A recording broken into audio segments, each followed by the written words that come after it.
11 août 1784, le jour où une putain se fait passer pour Marie-Antoinette. Par Frédéric Lévineau, journaliste au Point.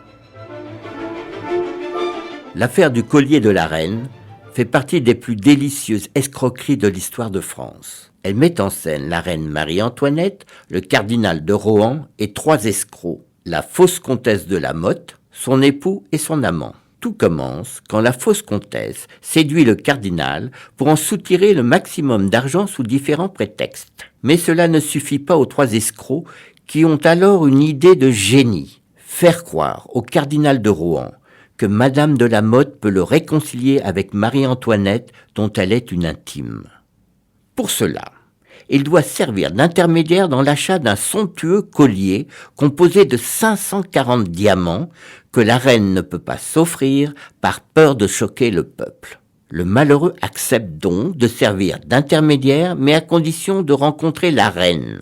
Comment faire ? Les 3 arnaqueurs se souviennent alors qu'un autre escroc, qui se fait appeler le comte de Cagliostro, leur a parlé d'une putain du palais royal, ressemblant comme 2 gouttes d'eau à Marie-Antoinette. Il l'engage pour une nuit, celle du 11 août 1794. Habillée comme la reine et avertie de son rôle, elle attend dans le parc du château de Versailles le cardinal.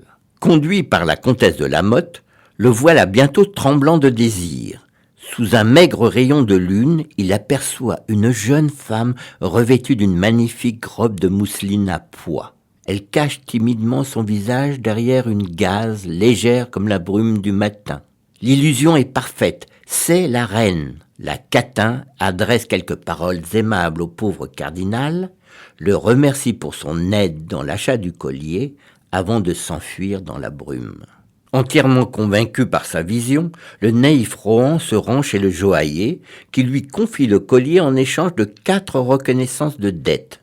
De retour chez lui, il le remet à un homme présenté par la comtesse de La Motte comme un valet de la reine. Il s'agit en fait de l'amant de celle-ci. Dès le lendemain, les 3 escrocs démontent les diamants pour les écouler un par un. L'escroquerie est découverte quand le joaillier ne parvient pas à se faire rembourser la première reconnaissance de dette. Le cardinal de Rohan se fait passer un savon par Louis XVI avant d'être jeté à la Bastille. Il devra vendre plusieurs de ses propriétés pour rembourser le joaillier. Quant à la comtesse, elle est condamnée à la prison à vie, tandis que ses 2 complices trouvent refuge à l'étranger.